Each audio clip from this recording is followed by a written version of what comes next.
It's being recorded. Okay.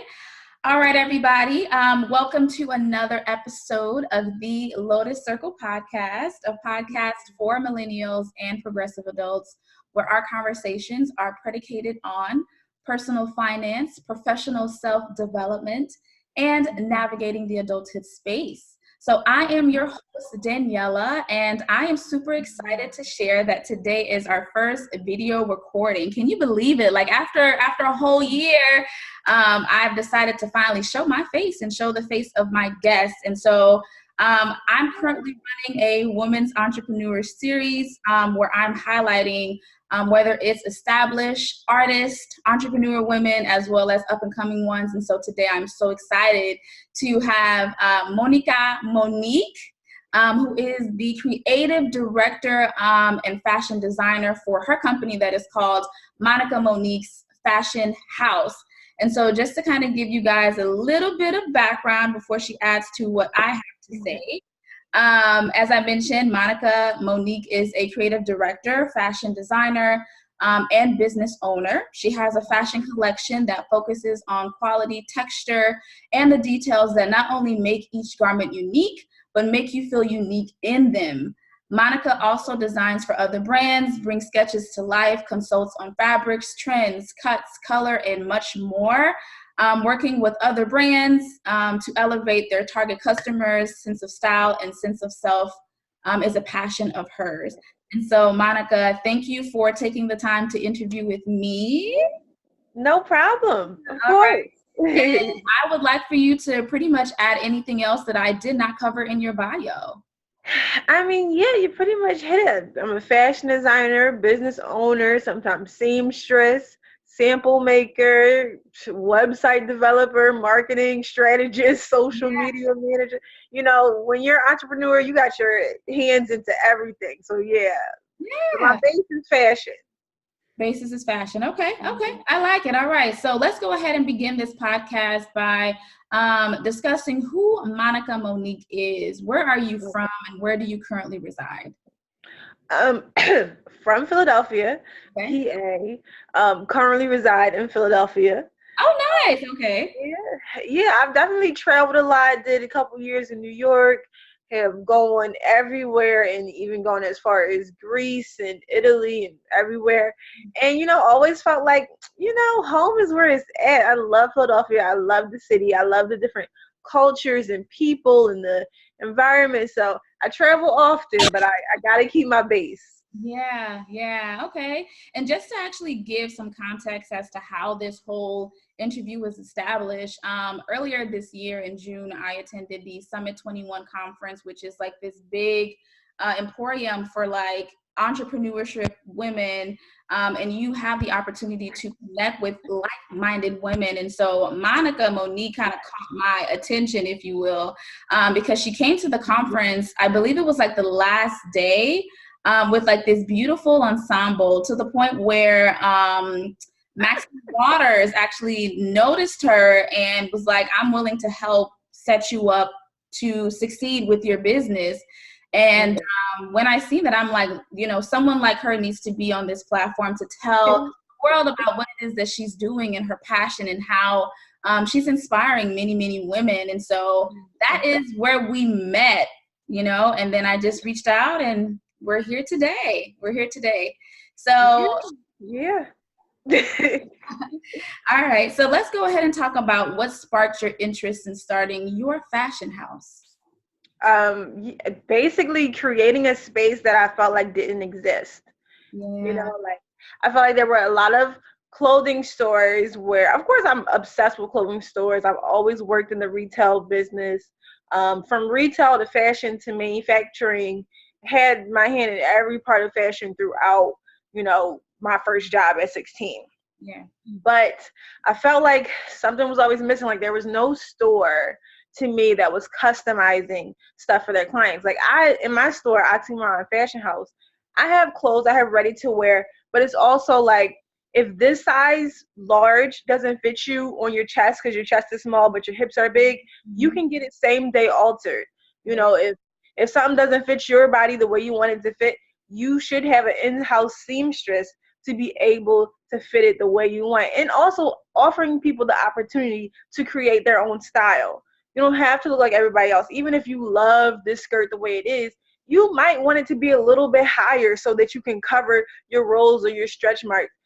But felt like women needed the courage and the idea and the ability to customize things the way they want it, just a little bit. So how long did it take you to actually learn the art of being a seamstress? Because I have a sewing machine right now in my garage, and I use it sometimes.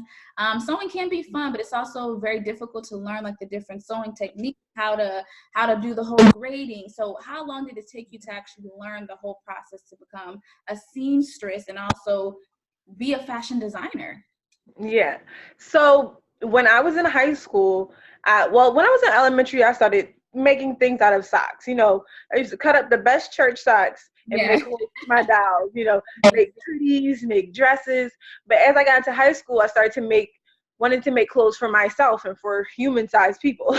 So I started hand sewing.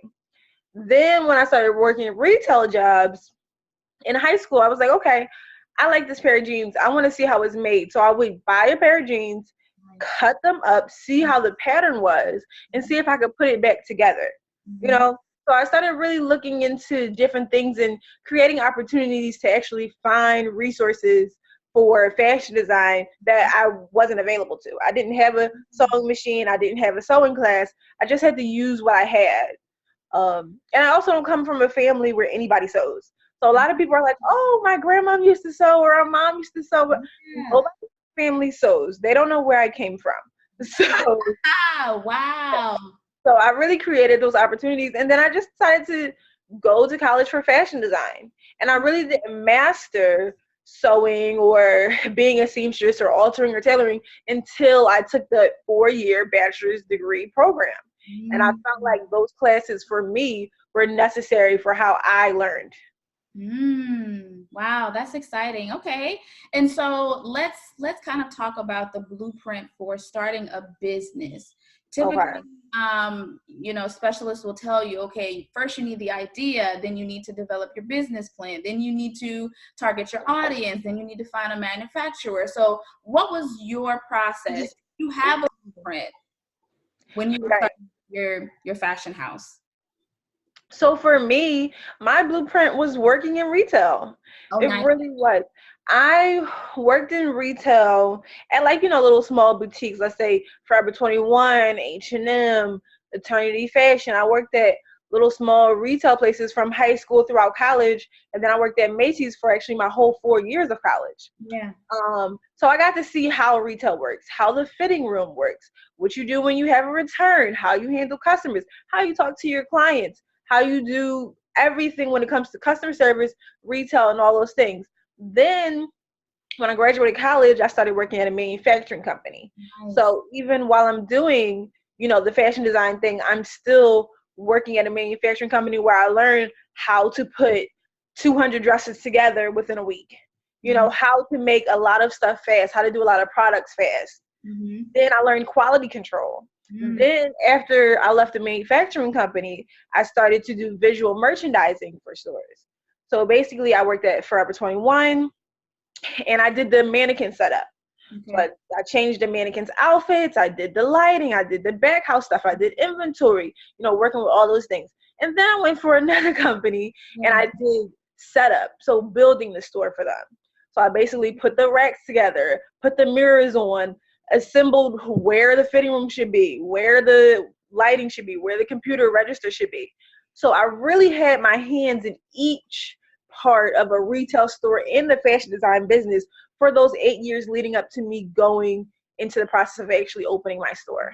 Wow, that is awesome. And I feel like on-the-job experience is like one of the great ways that you can actually learn a specific trade or skill. Because you are seeing everything, you are aware of the process, the workflow, so you know how everything navigates. And so it was a very easy transition for you because you were doing the work already. So so basically you went from working for these boutiques to handling just different responsibilities. So why did you want to become an entrepreneur? I wanted to be in control of my own finances. a lot of the jobs or applying for jobs to me was a frustrating experience. Like when I was in high school, I could just walk into a store in the mall and say, hey, my name is Monica. I'm looking for a retail job. Nice to meet you. Can I speak to the manager? Nice to meet you, whatever. But as I got older in college, it was like, okay, it's nice to meet you, but apply online. Yeah. And then you don't get the face-to-face energy. You don't get the communication. They're just looking at this resume. Now, mind you, I had a good resume, but it still wasn't what I wanted. So I would apply a lot of places, but not really get a lot of callbacks. But if I walked into a place, okay, yeah, I would get a callback. Or if that company wasn't so strict as far as like their online applying policy, then maybe, that would be more chances. But I just felt like I wanted a job. I wanted to work now. And I felt like I knew enough by the time I turned 24 to be able to create that opportunity for myself. And also, there's only a ceiling that you can hit when you're working for other people. But when you're working for yourself, you have the ability to make as much or as little as you want, to hustle as hard as you want, or to be as lazy as you want. So I really wanted to be in control of my own future and take that into my own hands.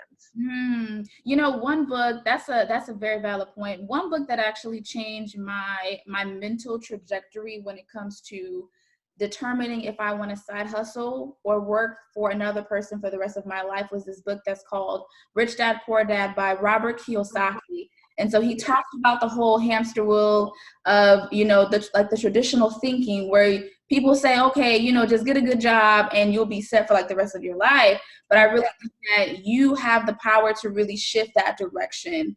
So it's really up to you to figure out if you want to work for someone else and work towards someone else's dream, or if you actually want to capitalize on your own skills.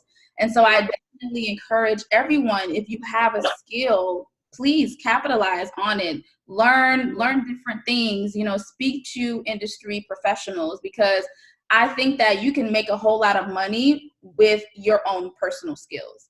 And I feel that with you learning different trades and different tricks from the industry, you're like, listen, I can make a whole lot of money by doing what I really enjoy, and I have the experience to match. Right, exactly. And I felt like after working at so many different places that all had a little bit of the fashion design and fashion retail, I felt like, you know what, I'm experienced enough in all of these things. I can create a store from scratch for myself and really do this. Yeah. So what are the struggles that you've had to encounter by having a small business and actually being a minority owned enterprise? You said, what are the struggles that I've dealt with? Yeah. I don't know. See, okay, so to go back to where you mentioned a book that you read that changed your thinking. Yes. For me, a book that I read that changed my thinking was The Secret. Have you? Oh, yes. I read that while I was an undergrad. That book is amazing. The Law of Attraction.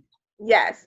So when I was probably 22, I read The Secret. So shortly after I graduated college. Yeah. And it changed my thinking to, not think that anything's wrong, not think that I'm going through struggles, not look at anything as a struggle. To me, everything is a learning lesson. Everything is a pillar on your way to success. Everything has a time. Everything has a reason. So if I ever struggled in my business, I kind of felt like, this is not a struggle. This is just how it works. This is a learning experience. Okay, you don't have money for the store rent this month. What can you do to get it? Like, okay, are you not promoting enough? Are you not marketing enough? Are you not having enough referrals from customers? Maybe you need referrals. Maybe your store doesn't have any reviews and people just need to see a review, So for me, in the beginning of my business, even now, I always feel like if I'm struggling, it's not necessarily a struggle. It's just something that you have to do in order to learn something that you're going to need for the future. Ooh, that's beautiful. And it's true, because I think that I like how you do a lot of reverse engineering. You try to see, okay, if I can't afford to pay for this rent, what do I have to do to actually make some more money? If my business is not driving enough traffic, what could I do to actually market more? So I feel that if we begin to see our issues in a different light, then I think that it makes it that much easier for us to deal with. Right? That's how I see it. That's how I see it. All right. Exactly. So, in your perspective or in your opinion, if someone came to you and was like, Monica, I am interested in starting an online boutique or a fashion house. I don't have retail experience. What advice would you give to that person on how they can actually get started? I would probably say get some retail experience. Honestly, because you're gonna learn so much by doing than you will by somebody telling you what to do.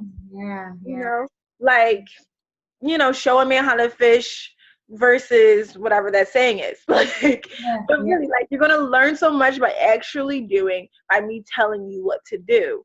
So yeah. I would say get some retail experience. A lot of times in the beginning, I would try to learn by hearing what people say, but it didn't work out for me. For me, getting hands on, like when I wanted to start making gowns and doing expensive clothing, I would work in the expensive clothing section at Macy's. I would look at the details of the threading. I would see how the beading looked, the beading of the expensive dresses versus the beading of the cheaper dresses. Yeah, What's the difference? yeah. So you're going to get more experience by doing than anybody telling you. And a lot of times people will hear somebody tell them 1,000 times how to do it, how to do it, how to do it, how to do it, but you're never actually going to do it or even do it the right way until you actually start doing it. Yeah, I like that. I like that. And what different channels would you say is actually applicable for them to use when it comes to sourcing for different items, especially when it comes to starting an online boutique? A lot of people will say, "Okay, learn the skill, right? But now that you have the skill, how do I figure out who my manufacturers are, who my distributors are, like who's going to make my clothes?" So what advice would you have for someone on where to look? I would definitely say Google. Number one, you never know what's in your area until you Google it first or actually walk outside. A lot of the times when you walk around looking, you'll find a lot of things that are missteps. If you Google local manufacturers, local seamstress, local whatever, after you Google it, actually go to the places, actually talk to the people, actually feel the energy. If you actually start with your local people, start with your local seamstress. You can even start with your local dry cleaner. You can ask them, hey, I have an idea for the skirt. Buy a skirt, see how you can change it into what you think you might want your skirt to look like, and see how it actually feels and looks on you. You can Yeah. start small. It doesn't have to be huge, but just start it. Just look and actually open those doors. Don't Google it and then go to sleep. Mm-hmm, Google it, then go. and act on it because Yes. I think what's her name? I think her name is Nikila Comey. She is the podcast host for the Side Hustle Pro. Yes. And so she said something in her workshop where she said, you have to learn this thing and apply it immediately. Don't be the kind of person that actually hoards all this knowledge and 10 years later you do nothing with it. So Exactly. it's once you learn something, apply it immediately, because if you're not doing it consistently, you are going to just lose all this knowledge that you've retained or learned. Right. It's important for you to really act on your dreams and act on these different things that you want to do. Right. Right. 100% agree with that. I've even gone through times where I've watched 1,000 videos on how to do Facebook marketing, how to do Instagram marketing, and I get so motivated that I'm tired and then I go to sleep and then I don't do anything Oh my gosh. for a month at a time. Like, I'm so pumped. I'm so motivated. Okay, time for lunch. Like, and Yeah. not actually acting on what you just learned. The trick is act on it. If you fail the first time, that's fine. If you fail the first 1,000 times, that is perfectly okay, because you'll learn so much from failing that many times that there's no other way to go but up. So Exactly. just start Exactly. putting things into action. Exactly. I agree with that. So what things would you say have helped you in the success of the fashion house? What's worked for you? Um, Referrals, honestly. Yeah. Real people having great experiences and telling their friends about it, and them all telling their friends about it, and their friends, oh, have you heard of this girl named Monica? Have you been to the store? Have you seen this dress? She does this. She does weddings. She does prom. She does this. Like, have you gone? Have you seen her? Honestly, word of mouth referral, as old school as it may be, is still number one. It's true. Is still number one. Even if you're selling something to somebody online, if you deliver a great product, if they get a great product, they're still going to tell their family and friends about the great experience they had with your company. Exactly. Yes. Okay. I like that. All right. And so how long have you had your fashion house? So I've actually had my fashion house for about 4 years now. Okay. I actually got the store like I want to say lease in April of 2015, but I didn't open until September of 2015. Okay. So it took a couple months to get the lighting the way I wanted, to get the racks the way I wanted, to actually build out the store and create the vision that I had. But yeah, so it's been 4 years in since I opened. Okay. Congratulations on the wonderful milestone. That's a great accomplishment. Can you hear me? Can you hear me? I can't hear you. Okay. Yeah. Hello. Can you hear me now? Hold on, I still can't hear you. All right. Let's see. Can you hear me? Maybe put your volume on mute and then turn it back on. I don't hear anything. All right. Let's see. How about now? It sounds a little louder. Okay. Let's see. It's still very, very low for some reason. All right. I'm not sure what happened there. Let's see. Yeah, my speakers are on. Okay. How about now? I can hear you. It's just very, very low. Okay, I'm gonna try to speak as loud as I can. All right. So, my next question for you is, what knowledge do you have now that you wish you knew when you first started your business? I wish I knew that people were lying when they said build it and they will come. Woohoo! Wow. If you build it, they will not come. Will not come. Wow. Yeah. You have to tell people about it for them to come. They have to know it exists. If a tree falls in the woods and nobody hears it, it does not make a sound. It didn't happen. If your business is out there but nobody knows it exists, it does not make sales. That's it. So you really have to tell people about it. You have to give people the knowledge to know you exist. You have something that they want and or need, and your business is out here waiting to help that customer or that client. So yeah, if you build it, they will not come. They need to know what exists. Okay. That's it. That's a word. Okay. That's it. That's a word. Okay. And so being that you are minority owned and you're also a woman rather, what support do you wish your industry had for entrepreneurs like you? You said what support do I wish what had? The industry, like your industry had for minority owned businesses like yours. Yeah. I wish we had more access to knowledge about financial avenues.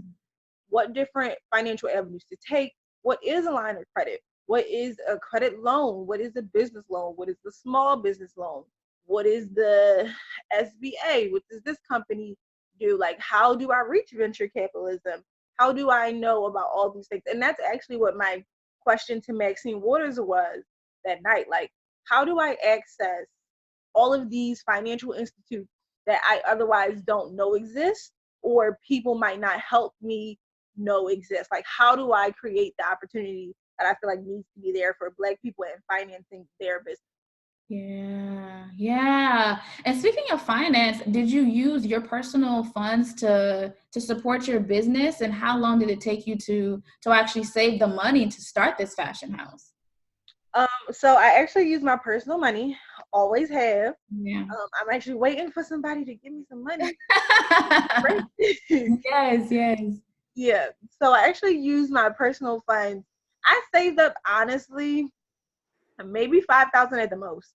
Yeah. Start and got my brick and mortar store. I Okay. went through Zoom.com and got, excuse me, and got my LLC. I got all the paperwork that I needed to open a store. I used the same thing out of that $5,000. Bought my racks, went to IKEA, went to the Goodwill store, figured out what I could do to make this and how I could create a fitting room and how I could sew.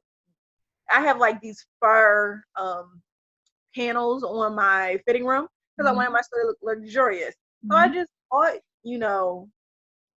I just bought fur fabric from a cheap place and then created my own fitting room panels. But I really used my money wisely. I took my time to source different things. I didn't want to spend more than I needed to on anything for my store. So, but yeah, I definitely used my own funding and didn't have any backing for it. Wow. So this is really a true testament that honestly, if you stay focused and committed to your vision, it can happen. It can happen. Yeah. Awesome. Okay. So besides being the founder and owner of your own fashion house, how do you balance entrepreneurship and personal life? Honestly, I'm just getting a handle on it probably this year. Yeah. So when I first opened, I was open 7 days a week, Sunday through Saturday, hours every day. For the first 2 years, I didn't take a day off. I was like, I want to be here. I want to wake up. I want to get early. I need to drive to the store. I don't live close to the store. Well, I live like 20 minutes away. So, yeah, I definitely went to the store every day for the first 2 years. Didn't take any vacations. Just really hustled.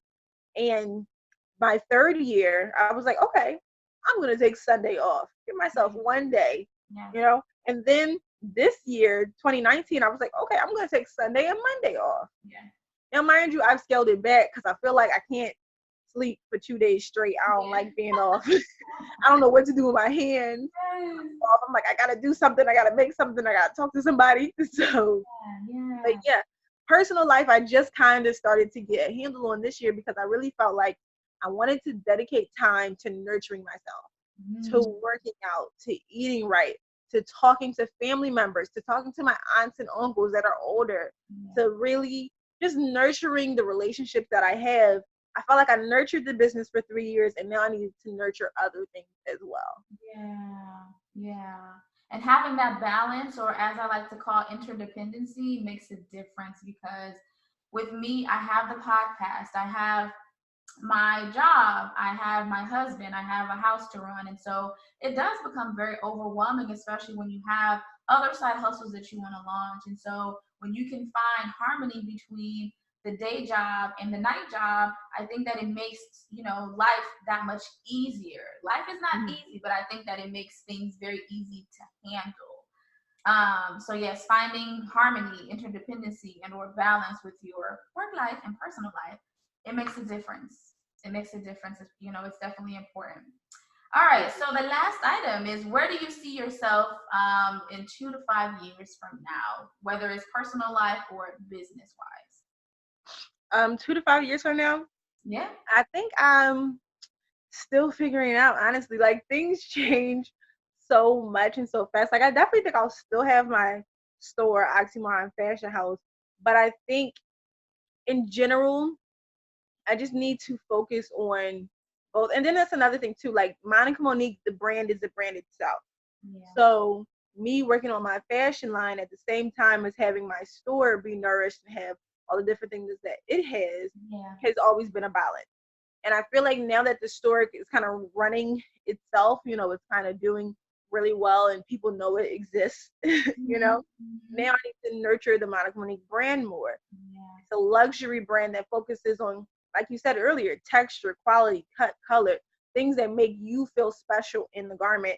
And I really want to focus more on doing more fashion shows and really putting that out there, which is why I go to events like Summit 21 to promote my designs and promote myself and, being the person that stands out in the crowd, and I also say, for example, my story, if you know what oxymoron means, is, a phrase, 2 words used in conjunction, that's opposite.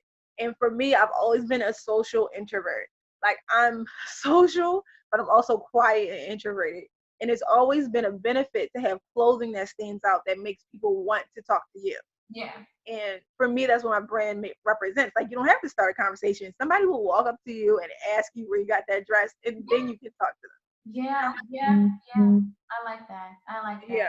So I think in the next 2 to 5 years, I want to do more personal brand stuff as far as the Monica Monique brand, but I also want to keep nourishing that balance, keep doing the personal life stuff, creating that, and also doing the brand stuff as well. I want to do more of the balance, and I want to get better at praying over everything, practice new things, and just learning.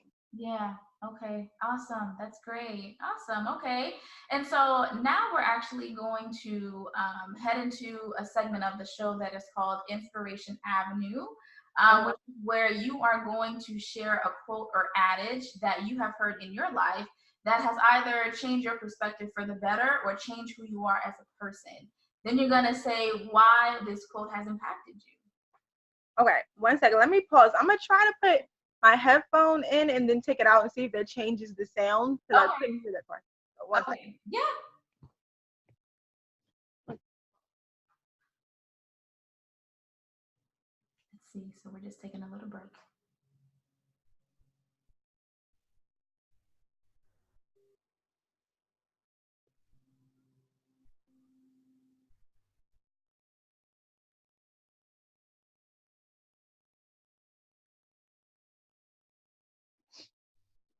Let's see if that adjusts the sound.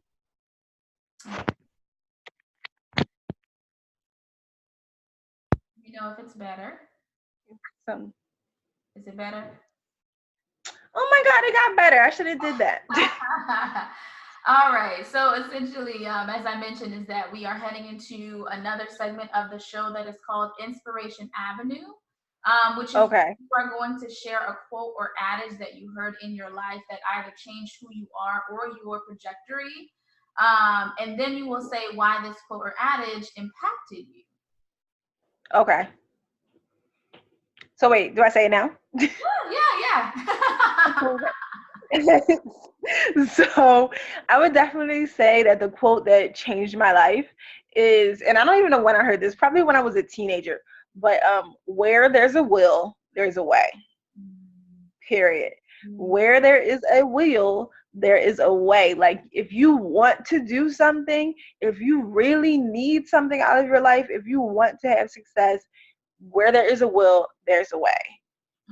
If you just have to find a way.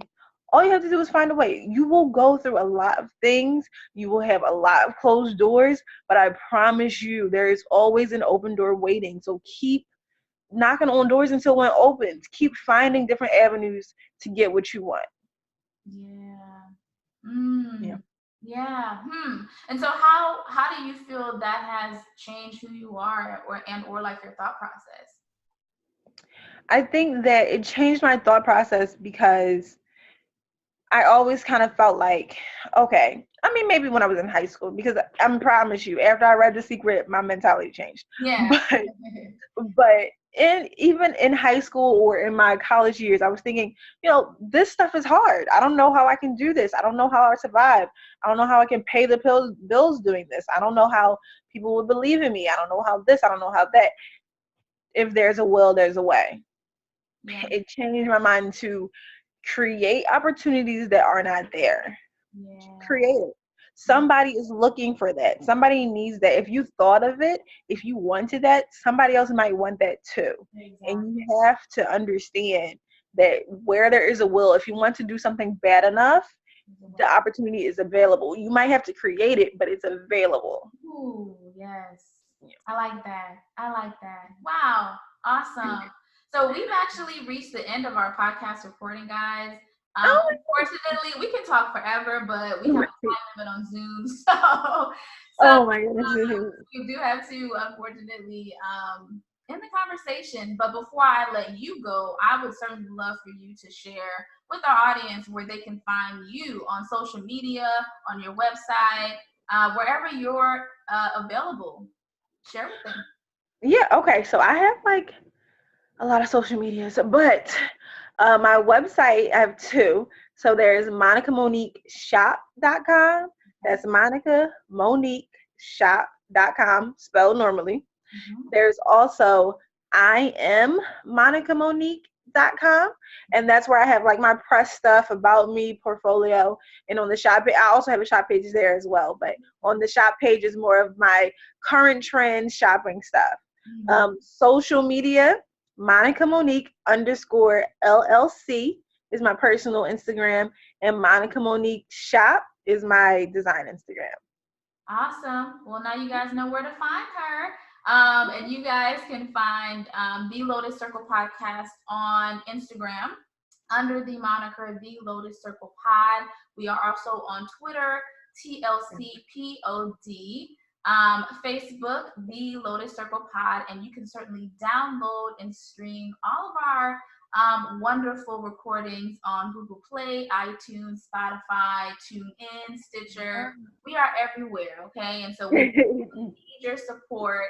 And if you have any questions or suggestions, feel free to email us at thelotuscirclepod@gmail.com. And until next time, stay hydrated, stay motivated, and stay dedicated. I'll talk to you guys soon.